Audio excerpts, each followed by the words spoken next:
Hey, what's up, guys? This is Anthony James, host of the Grindhouse Podcast. Today on our Chop It Up Wednesdays, I have Dustin Carter. And you can see the Big Ten on his chest. He is a Big Ten replay official. So, like we told you guys, we're going to look at all sports, walks of life of sports, and we want to connect it and make sure that the fan experience, make sure that they understand, hey, what goes on, not just what we see on TV, but behind the scenes. So, Dustin, thank you for jumping in and talking with us today, man. Hey, Anthony, it's great to be here. Thanks for having me on the podcast. I honestly had not heard any prior podcasts, but when you reached out and was able to invite me to this incredible event, I went out and listened to all the cast that you had done prior, and this is a pretty awesome show. So really appreciate you having me here this evening. I appreciate it, man. Listen, we're with us. We're just trying to do a little bit different. I know everybody has a little sports podcast and things like that. We wanted to just talk about the what we like, and I think that's number one. Finding out what you like. Me being a Big Ten guy, my co-host being a Big Ten guy. We're like, hey, where else can we find some other Big Ten guys? And we got a Big Ten guy officially here. So That's awesome. Happy to be here, and always love the opportunity to talk about sports and especially football. The Big Ten obviously is an incredible organization and an incredible conference, right? As you think about competition that conference has, it's incredible to be part of it. And so, looking forward to where the conversation goes today. And thanks again for having me. Appreciate it. So obviously Big Ten guy. You grew up in Big Ten country? Yeah, right here in Central Illinois, Anthony, and born and raised. Actually grew up.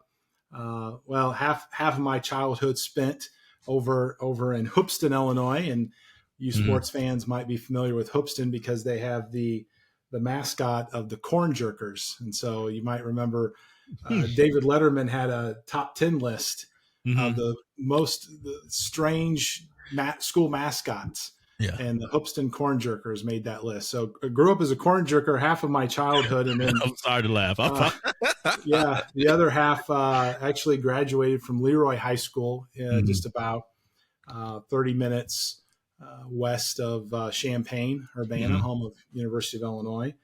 And so, right here in the middle of Big Ten country. And so grew up obviously watching a lot of Illinois football and a lot of Illinois basketball.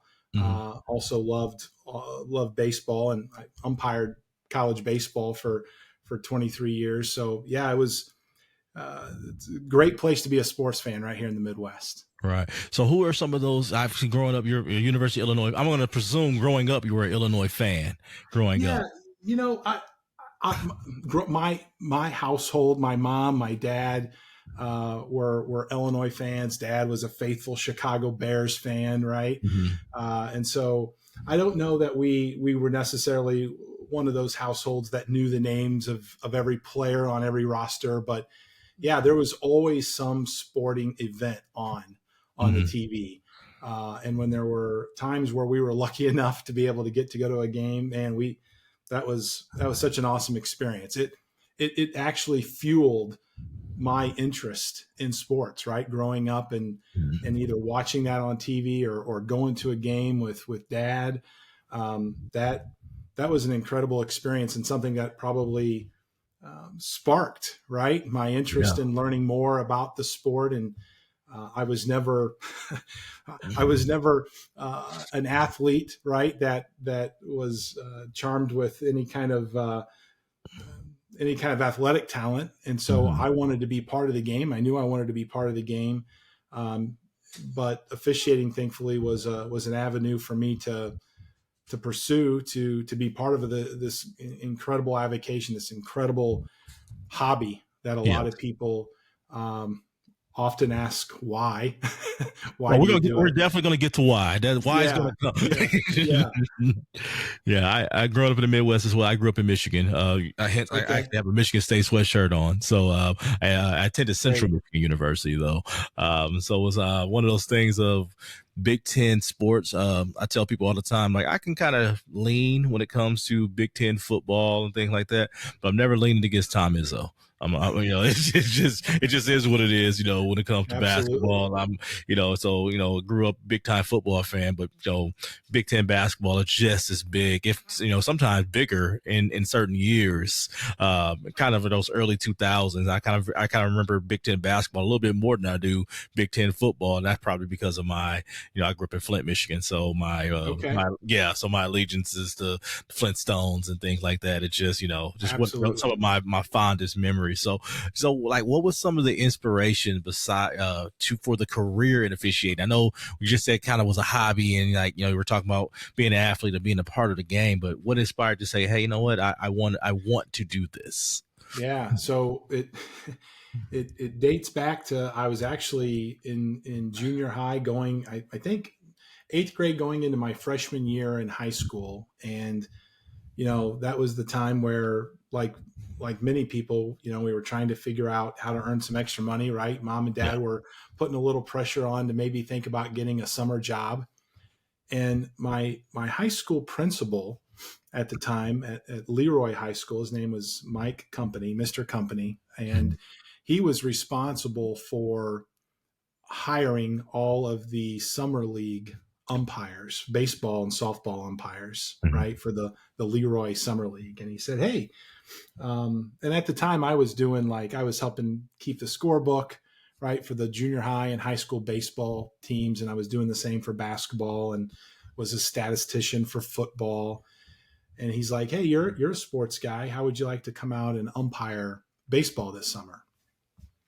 I thought, well, that sounds a lot better than flipping burgers, right? And Mhm. so I said, okay, well, yeah, I don't know anything about it. And so he took me under his wing, and I'll tell you, Anthony, that was where it all started, right? It was me walking out at that time on a baseball diamond, Mhm. not not really knowing a lot what I was supposed to do, Yeah. and learning from more experienced umpires and officials. And I got to meet a lot of experienced umpires and officials, basketball officials, football officials.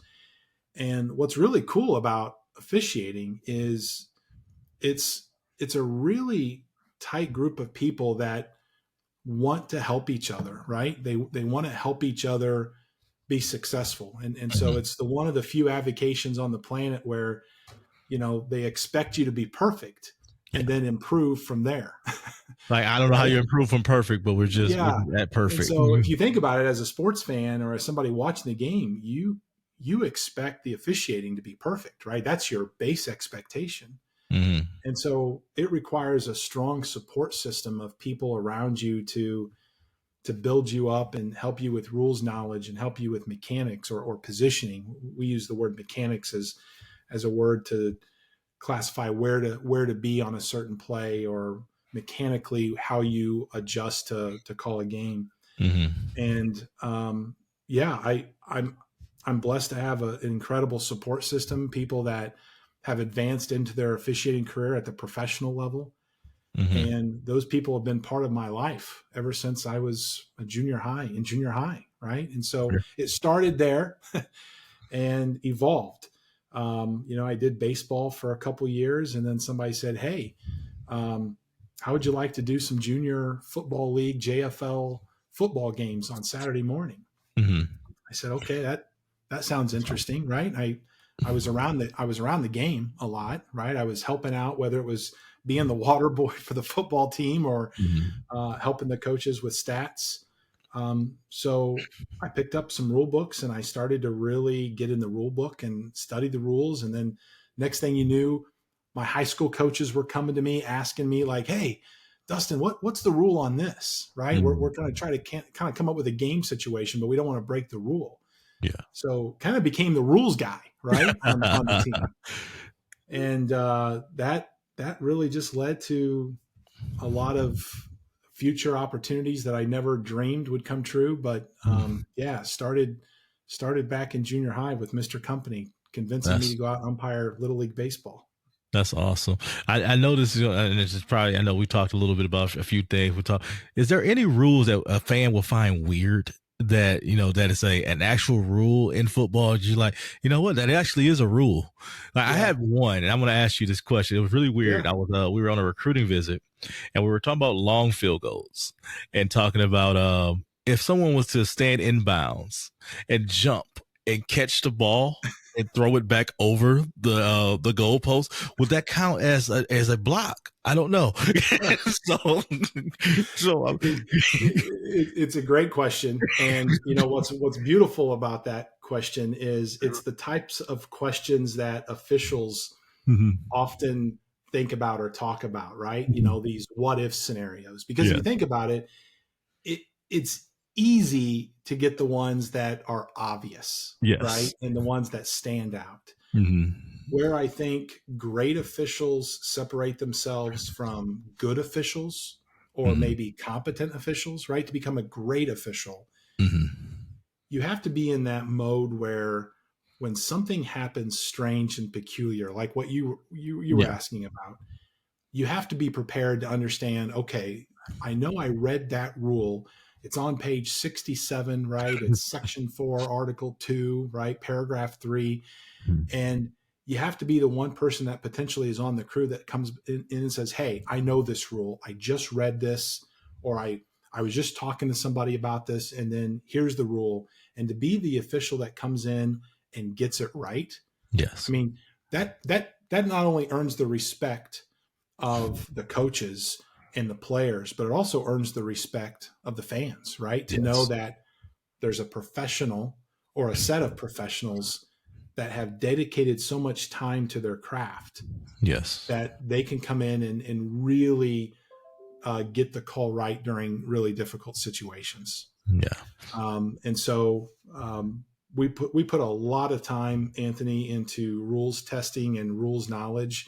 Mhm. Um, in the Big Ten, I mean, we take weekly quizzes, rules tests. Mhm. We're tested on a regular basis at our clinics. Um, our supervisor, Bill Carollo, fantastic supervisor, a well-respected one throughout the country, has very high expectations for rules knowledge, right? He doesn't care whether you're the replay official or the back judge or the umpire or the center judge. Everybody on his staff needs to know the rules. Yes. And so I think the fans expect that. The game deserves it. Mhm. And so yeah, we put a lot of time and effort into making sure that we understand and know the rules. There's some officials out there, Anthony, that are really good officials, Mhm. but maybe they're They not don't know the really good rules. rules people, Mhm. right? They know the game, like their football IQ is off the charts. Mhm. They're in good physical condition, they hustle, but then when some quirky situation happens, Mhm. they may not be the person that knows exactly, but there needs to be somebody on the crew, Yeah. right? And that If was not actually multiple people. and that was one of the things, like, again, one of the things I was thinking about that I probably we didn't talk about before, is that, like, putting together a crew, like, of I mean, because that kind of what you're saying there, where you have guys who have essentially, I kind of look at it as it's essentially like a high school where you got your jocks, you got your nerds, you got everybody, who come together to make sure to make the school great. So is that essentially what happened when you put together a good crew? Or you got to have guys who are, I can get through this. I'm in the game. I'm focused on each play. I'm looking at here. Then you got some guy like, I just know all of the rules. My Yeah, replay officials up in the booth, they understand these things. Is that how yeah, you guys kind of put together a good crew, or just kind of just like yeah. a mismatch of people? I'll tell you this: our supervisors, I, although they never disclose maybe the art of how they go about putting together a crew. It's pretty obvious to me from my experience, especially at the FBS Division 1 level, that there is very intentionality. There's a significant intentionality that goes into making sure that when they put together crews, Mhm. that just like you said, that so for example, your wing officials, your short wing, your line judge, your headline judge, right? Those officials are going to interact with the coaches the most, right? Mhm. And so you obviously want to put officials who are really good relationship focused people on the Yes. wings, right? People that can answer the questions to the coaches. They can get them information that they need quickly. And you know that they're going to represent the entire crew, because that's the official that coach is going to interact with the most, right? Just based on proximity. Yes. The back judge, right? The back judge has a lot of responsibilities in the backfield, especially on the passing game or on the kicking game, right? And so somebody that understands the nuances associated with pass interference or kick catching interference, right? Or all of the rules that are focused on the kicking game or the passing game. And you also want those officials that are deep to be the ones that can run really fast, right? I mean, these athletes, these college athletes are getting bigger and stronger. Got to keep up with, you need a referee that can at least run a 4.7. That's right. Yeah. And so really important for those deep officials to be focused on those rules, and to also be focused athletically on making sure they get themselves in a position to be able to rule on it. So yeah, a lot of intentionality around dynamics of personality, dynamics of strengths. They have to know our blind spots. Yes. Right. And yeah, I think there's a lot of intentionality at the supervisor level when it comes to putting a crew together. Hi, I'm Shane with Restore Hyper Wellness right here in Murphy, Texas. I'm proud to say we're partners with Grindhouse Sports Training just next door in Wiley. Now, Coach Washington over at Grindhouse Sports Training has done a phenomenal job at not just building out a business in the community, being a pillar in the community, but also being an inspiration to the young, talented kids that he trains each and every day. Now, last year, Coach Washington started a podcast, a Grindhouse podcast. The links are below. I encourage each and every one of you to go check this out, listen to it, like it, enjoy it. Coach Washington will walk you through his personal experiences, what motivates him, what made him what he is today, and why he's so effective at being a phenomenal leader to these young, talented individuals. Check out the podcast. We'll see you soon. Yeah. And I know that we've talked about the crew, and I want to make sure that I get into what you do as a replay official. So like, as far as like, obviously we talked about the crew and make sure it's intentional. We talked about the training, but the technology that you guys have, like how much, like when, I guess starting from, looking at how far replays kind of come, where you got your yellow lines, your pylon cameras, to your sky cameras, and you still can miss it, and they don't have enough cameras still, when you look at trying to get every play correct and things like that. But can you kind of give us a little bit about the technology and tools that you use kind of during the game? Sure. Yeah. So we are heavily dependent in replay on whatever production company, right, is covering the game, right? Because we're seeing the game through their eyes, if you will, right? And so the talented technicians that are operating the cameras, to the producer, the assistant producer, everyone that's managing the broadcast of the game, the replay booth is heavily dependent on, right? Without them, we wouldn't be able to replay anything, right? Because we wouldn't have the shots. And so every stadium has a fairly consistent setup. The camera placements might be different depending on where you go, but all of those feeds, those camera feeds, are coming into the replay booth, and we work with some very specific software that allows us to capture those feeds, those camera feeds. And then when those are captured through the software that we use, we have the ability then to manipulate the speed or the zoom or which cameras we want to look at. But we are dependent on the production actually capturing those. So for example, on TV, you're looking at what we call the program feed, right? It's what is being shown on Live TV. shot. Yep. Right. That may or may not be the best shot that we need in order to be able to determine, one, are we going to stop this game and take a look at it? Or it may not be the best shot in order for us to make a decision with indisputable video evidence. And I'm sure we'll get to that in just a second. Yeah. But so that software, we have a replay technician that is assigned to every game, and their job is to capture all of the video coming in through the production feed.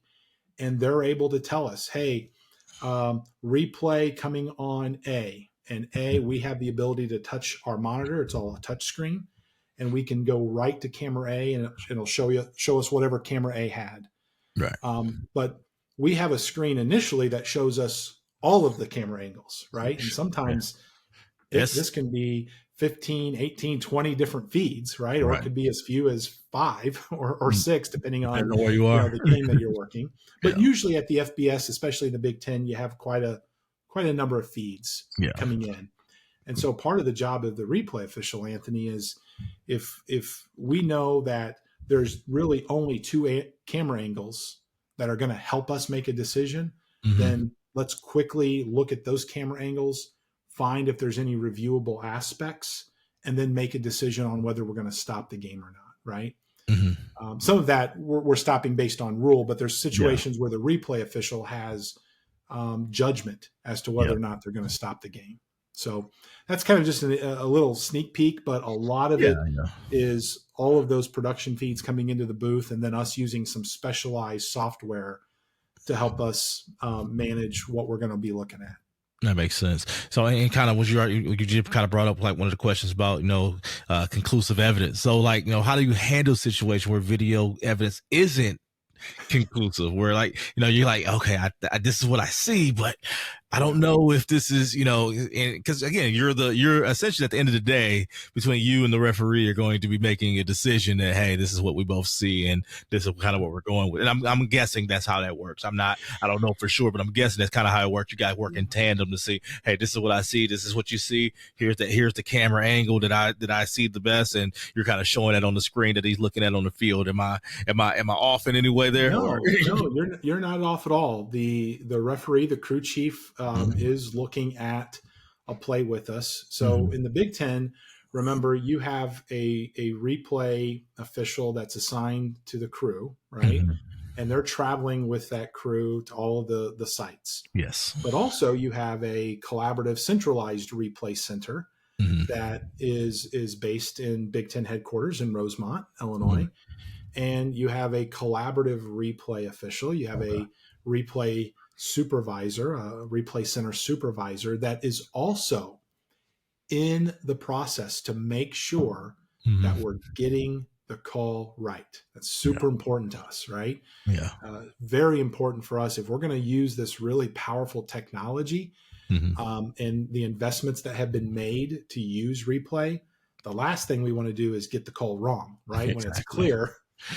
That's not what you want to do. That's right. So everybody has a vested interest to get the call right. And so the replay official, the collaborative replay official, and the referee all working together. And we have lanes that we stay in to make sure that we're not talking on each other, over each other.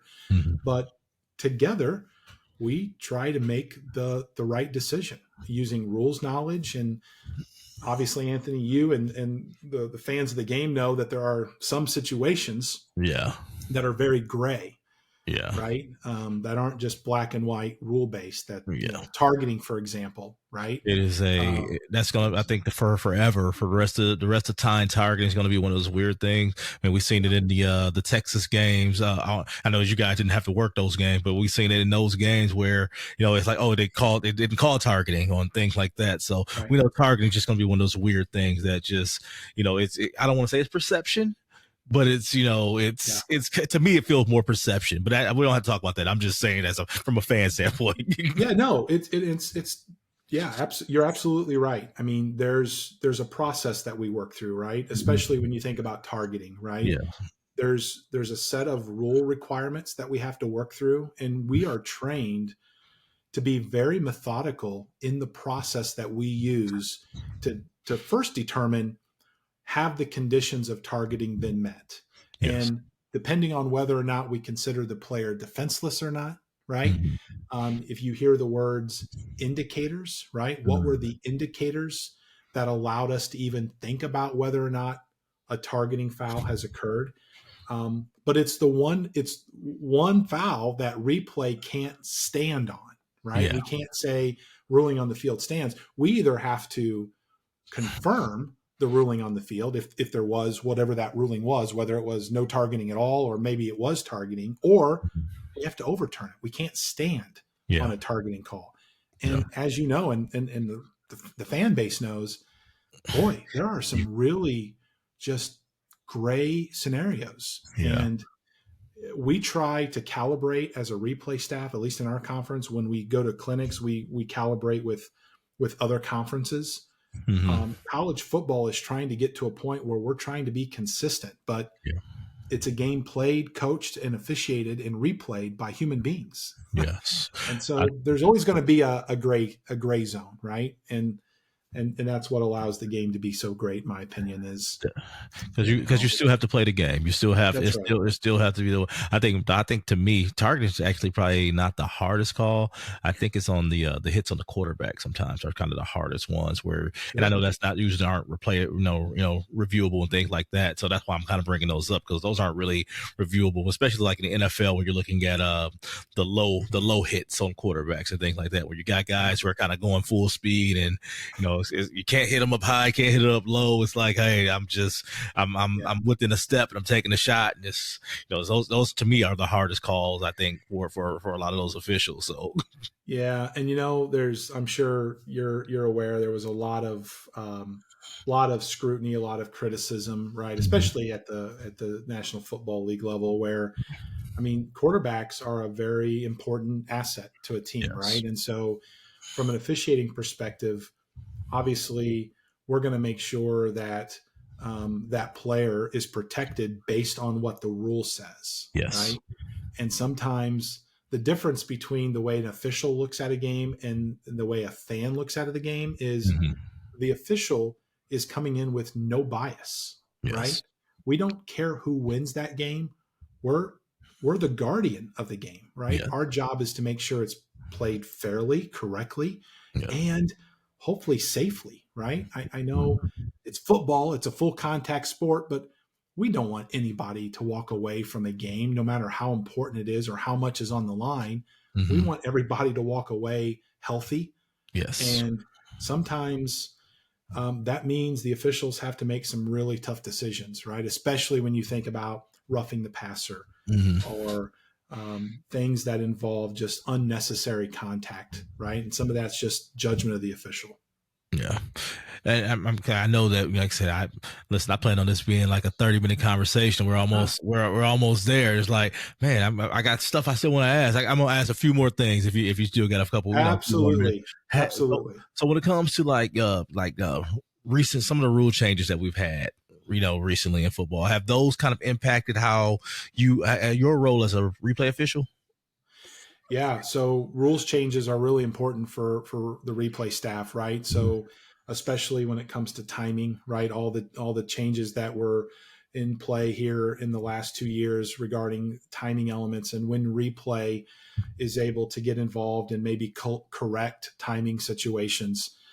Um, I would say not just rule changes, Anthony, but philosophy changes, right? As Mhm. college football across the country tries to become more standardized and consistent, Mhm. right? Super important for us to be, as a new rule is introduced.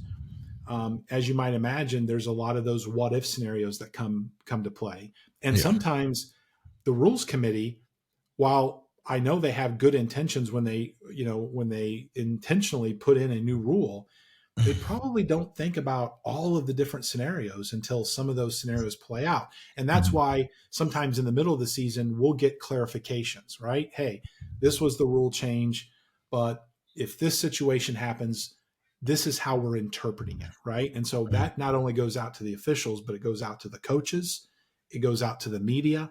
So hopefully everybody sees that there's transparency around that. But replay officials, I consider us the last line of defense, right? I mean, unless it's just not reviewable. There's just some things that aren't Yeah. reviewable. But if we're about to misapply a rule, Mhm. there is opportunities for us as a replay official, because remember, we have communication to the field. We can Mhm. talk to them using a communication device called O2O, or Okay. official to official, which is an encrypted communication network that allows the replay staff, collaborative replay, and the field officials to be able to communicate with each other. Mhm. And so we are able to give them information that hopefully ultimately gets things right. Now we're not giving them information about a judgment call, right? Right. That's theirs to make. But if it's something about a rule, Mm-hmm.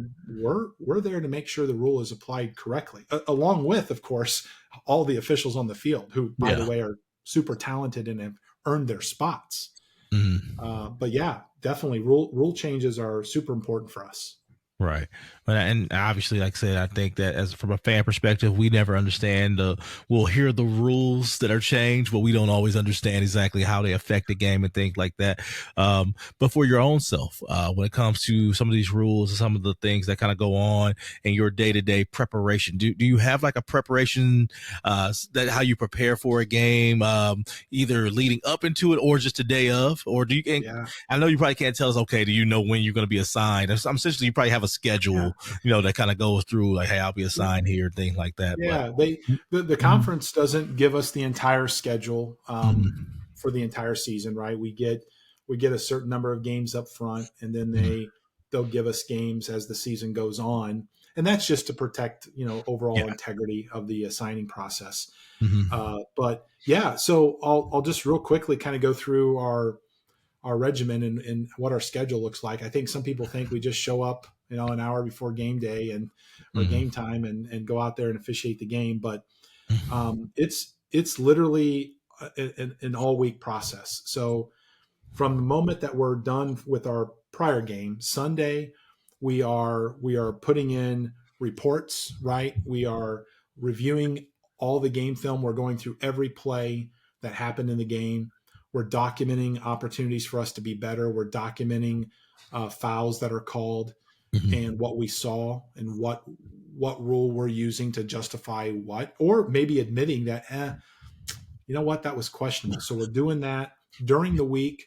There's crew conference calls, there's position conference calls that every official is required to participate in. Mhm. So for replay staff, we're having regularly scheduled conference calls where they are showing us plays from all over the country to try to calibrate and get everybody on the same page. Mhm. Um, Typically, as we near the end of the week, the crew is talking about finalizing logistics.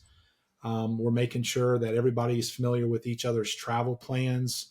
Mhm. Um, you know, carpooling when appropriate. Maybe we're intersecting on a flight together, and Right. we're meeting Because up. you're coast to coast now. You're New That's right. York to Los Angeles now. So Yeah, yeah. And then Friday, a day before the game, assuming the game was on Saturday, we're getting together on Friday. We're usually required to be there the day before. Mhm. Some officials get there 2 days before just because they don't want to deal with any weather Yeah. conditions that might be occurring depending on where they're living. We Mhm. usually have a meal together as a crew on Friday, and then we pregame. And our pregames are sometimes a couple hours long, where we're going over film. We're watching film from both teams that we've got. We're looking at questions that were submitted by the coaches, Mhm. plays that they've submitted that they want us to just take a closer look at. Yeah. And so, yeah, Saturday morning, we're up, we're eating breakfast. Some guys get a workout in, and we're off to the stadium several hours before kickoff, Yeah. and Mhm. lots of stuff that happens before the game. So this is literally, it almost feels like sometimes a Like full-time you're getting job. ready to play. Right. Yeah, exactly. Mhm. Yeah. But a ton of preparation that goes Yeah. into it, and a lot of commitment from us to make sure that we're protecting the integrity of the game, and we're going to give 100% out there in Yeah. our respective positions. Sounds good. I got two more questions I want to ask before I let you go. First, and I kind of this is kind of just brought this up a little bit here, so I apologize. So, with expansion, with how has that affected your as being an official? Because again, Yeah, you can have one week that you are at Rutgers, the next week that you're probably at UCLA.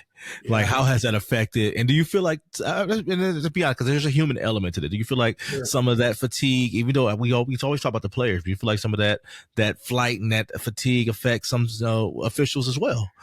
Absolutely. I mean, it's I think the assigners, the supervisors do a really nice job of trying to be a little conscious of, when they assign the crews, Mm-hmm. trying to be a little bit aware of maybe, preventing that fatigue.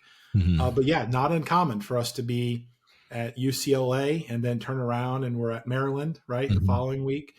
And so I would say one of the ways that I personally deal with it is I first of all, I try to make sure I prioritize rest and Yes. downtime, right? I try to make sure I've got a really healthy work life balance. Um, I try to be proactive, right, when it comes to keeping myself as healthy as I can, right? My immune system as healthy as Yes. it can, Mm-hmm. and taking advantage of downtime when I have it, right? I think a lot of times that when people get burned out, it's because they're just going 100-mile an hour, right? And this is true for the coaches. This is true for the players. Heck, sometimes even the fans, right? Yes. And so I think the officials have a very similar, consistent discipline, right? We try to Mm-hmm. be routine, but yet focus on our health. We try to be there for each other, right? Yeah. Especially if it's been a rough week, because we all have lives and families and jobs, right? Mm-hmm. And so we try to pick each other up when we're down, just like a team would do, because we consider ourselves, the third team on the field, right? Mm-hmm. We're not competing, Yes. Yes. but Yes. We we're definitely there want.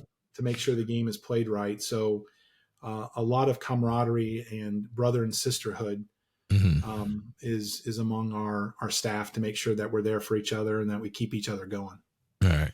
Last question. So the sense of with the Big Ten culture, because I just want to talk the Big Ten for a minute, because again, Yeah, we all growing up, you grew up in Illinois, I grew up in Michigan, that sense of pride when our of watching the football games, seeing the Ohio State games and Michigan games in the '90s, and seeing all these teams, seeing the upsets and stuff like that. Like my partner, he played at the University of Illinois when they won the Big Ten championship.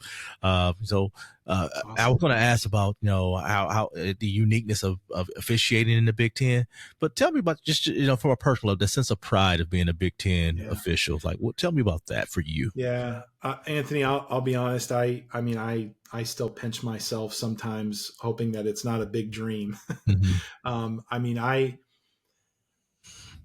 never dreamed, like I can remember like it was yesterday, walking out on a high school football or even a JFL game on a Saturday morning, right? Getting yelled at by every mom in the stands. And I never dreamed that, one day I would be walking in the Ohio State University stadium, or Oregon or Michigan or Iowa or Rutgers. I mean, there's just the Big Ten. I'm a little biased when I say this, but I mean, it is a phenomenal conference, Mm-hmm. right? It's ultra competitive. It's created a foundation that I think is just, I find myself being, taking a lot of pride in knowing that I have an opportunity that a lot of people wish they had. And quite honestly, Anthony, a lot of people are deserving to have. Yes. Um, our supervisor likes to remind us that it's really hard to get into the Big Ten as an official, but it's even harder to stay in as an Yeah. official in the Big Ten, because every year, every game, our jobs are on the line. And that's Right. because if he senses that we're not giving 100% and we're not fully dedicated to this avocation, this craft that we're passionate about, Mm-hmm. he's got a lot of people waiting that are super disciplined, that are super ready to step up to the plate and do it. And so it's an incredible experience for me. I am so grateful to be able to have that experience. I don't take it for granted. Um, I go into every game knowing that this is going to be my focus. I'm going to give 100%. I may not be perfect. And in the times that I'm not perfect, I'm going to admit when I'm not perfect. And I'm Mm-hmm. going to try to learn from those moments and not make the same mistake twice. Yes. Hopefully everybody, right? Humans Yeah. There's a think like human that, element. That's the right? part there. Yeah. Yes. But to answer your question directly, it's such an incredible opportunity. When I found out that I was going to be on staff for the Big Ten, I remember the day, the hour, the minute, the second very clearly. Mm-hmm. And for me, my parents are no longer with us, but for me, it was the first thing I thought is, damn, I really wish my mom and dad were here, right, to be Mm-hmm. part of this, because they were big supporters for me growing up, right. I, Yes. I don't think any parent, as their child's going through junior high and high school, thinks, oh, my son or daughter is an official, right? They maybe think, oh, my son or daughter is going to be an athlete, right? They don't think about them pursuing officiating. And so they were huge fans of mine. They supported me. I remember my dad driving me to games to officiate that before I even had a driver's license, getting up early in the morning to drive me clear across the state. And so, yeah, it's a lot of pride for me to be part of this. And it's not something that I take lightly. I take it very seriously, and it's an incredible opportunity. Well, listen, from a fan standpoint, from a dad standpoint, from someone who have lived and breathed football, not as an athlete, but as a trainer, as I always wanted to make sure that everyone who was a part of the game and our kids who are athletes now know that being an athlete not the only way that you can be part of the game. There's so many things that you can do, from coaching to training to what you're doing as a replay official, to that the game needs people, and they need new blood too. They need new people Right. who are interested in this and things like that as well. So That's right. Yeah. I know I thank you for what you guys do in the preparation and wanting to always get it right. So Appreciate that, Anthony. And you hit it right on the head. I think the game needs all different kinds of people and backgrounds and strengths and skill sets. And if everybody comes committed to try to protect the integrity and be a guardian of the game, whether you're playing it, coaching it, watching it, whatever. Yes. My dad always used to say, if it's worth doing, it's worth doing right. And so I always kind of keep that in the back of my mind is, my job is to try to get it right, and I'm going to do everything I can to get it right. So yeah, that what you just said really resonates with me. I appreciate it. I'm going to leave it on the words of your dad. If it's worth doing, then it's worth doing it right. So I appreciate for you coming in on our Chop It Up Wednesdays. I'm sure that we'll cross paths again at some point. I know that we kind of talked to you about some things in the future, so we'll go through those things once we'll talk offline about some future things and things like that as well. But I appreciate you, Dustin, for coming in and chopping it up with me on this Wednesday, man. Hey, thanks for having me. It was a great time. Appreciate it very much. All right. See you later. Thank you.